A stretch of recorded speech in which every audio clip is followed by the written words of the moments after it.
Merci d'être avec Bonjour. nous. Pourquoi, selon vous, le gouvernement s'arc-boute sur cette réforme des retraites?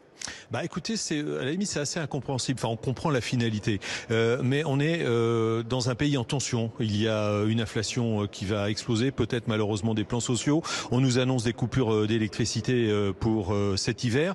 Et là, que trouve de mieux à faire le gouvernement? Eh bien, c'est de nous présenter un projet dont les Français ne veulent pas. Dernier sondage, 71% des Français sont opposés à cette réforme. On a l'impression qu'Emmanuel Macron se promène dans le pays incandescent avec un bidon d'essence dans sa main gauche et un briquet dans sa main droite. La réalité, c'est que nous nous mettons à genoux devant Bruxelles. C'est Bruxelles qui veut cette réforme et le gouvernement se couche et nous propose cette réforme qui est injuste et surtout inefficace. Ça fait deux bonnes raisons pour la refuser et la combattre. Que répondez-vous à ceux dans la majorité qui disent que c'est un peu l'argument du pauvre que de considérer que, ce n'est pas le bon moment? Ils répondent en substance, c'est jamais le bon moment pour une réforme des retraites.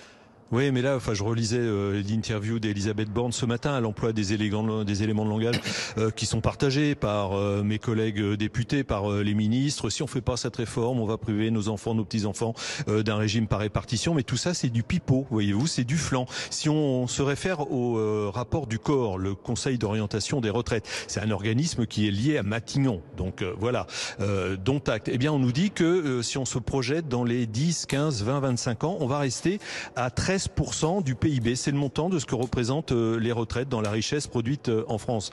Donc c'est un choix de société. Vous savez, le régime affiche 9 milliards d'euros de déficit. C'est-à-dire, c'est même pas un demi-point de PIB. Marine Le Pen avait proposé des mesures d'économie dans son programme présidentiel. Les 9 milliards, on les trouve, mais alors extrêmement facilement. Donc tout ça, c'est du dogmatisme. Encore une fois, c'est pour plaire à Bruxelles. Et à cause de ça, on va faire travailler des gens qui sont au bout du rouleau. Pardon, mais je vais vous raconter très rapidement une petite anecdote. Vous voyez, moi, en sortant de chez moi ce matin, il y a des travaux dans ma rue. C'est des gens qui font qui sont dans les travaux publics. Et ils m'ont reconnu et ils m'ont dit, mais monsieur, on compte sur vous. Nous, on pourra pas travailler jusqu'à même pas 65 ans, mais 62 ans, 60 ans. On sera cassé, on sera usé, on pourra plus lever le coude. Donc cette réforme est complètement injuste et tout simplement inutile. Puis il faut savoir une chose quand même, c'est que en France, à l'heure actuelle, une personne sur deux qui prend sa retraite, qui liquide sa retraite, comme l'on dit, n'est déjà plus en activité. Elle est supportée par d'autres régimes sociaux. Donc à l'arrivée, si on allonge la durée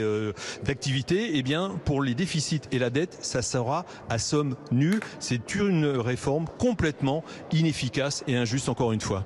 Alors du coup, comment comptez-vous vous y opposer? Parce que jusqu'à présent, le gouvernement fait passer ce qu'il veut à l'aide du 49.3. Alors, il a encore droit, hormis le budget, à un 49.3. Est-ce qu'il l'utilisera sur ce texte? Là, ça serait quand même assez extraordinaire. Il y a une autre option. Vous vous souvenez que les sénateurs LR s'étaient prononcés pour une retraite à 64 ans. Donc on voit bien le jeu qui se dessine. C'est que la majorité qui n'est pas une vraie majorité d'ailleurs à l'Assemblée nationale, pourrait s'appuyer sur sa béquille LR pour faire passer ce texte. Mais nous y opposerons avec Marine Le Pen de toutes nos forces. Et est-ce que vous appelez, puisque nous sommes à moins d'un mois maintenant des fêtes de fin d'année et que les contours seront dévoilés de cette retraite, de cette réforme seront dévoilés à la mi-décembre, c'est-à-dire 10 jours avant Noël, est-ce que vous appelez à descendre dans la rue? Est-ce que vous appelez de vos voeux des mouvements sociaux, des grèves, pourquoi pas, je ne sais pas, à la SNCF ou autre? Non, c'est pas dans la culture du Rassemblement national, si je puis dire. Nous avons un groupe de 89 députés à l'Assemblée nationale et on va effectuer un travail de fond, de forme également, pour nous opposer à cette réforme. Je vous ai cité quelques éléments qui doivent faire réfléchir les Français et puis peut-être, on peut toujours l'espérer, le gouvernement et la majorité pour bien comprendre que cette réforme ne sert strictement à rien. Elle est encore une fois injuste et inefficace. Merci Philippe Ballard d'avoir été en Merci. direct avec nous cet après-midi.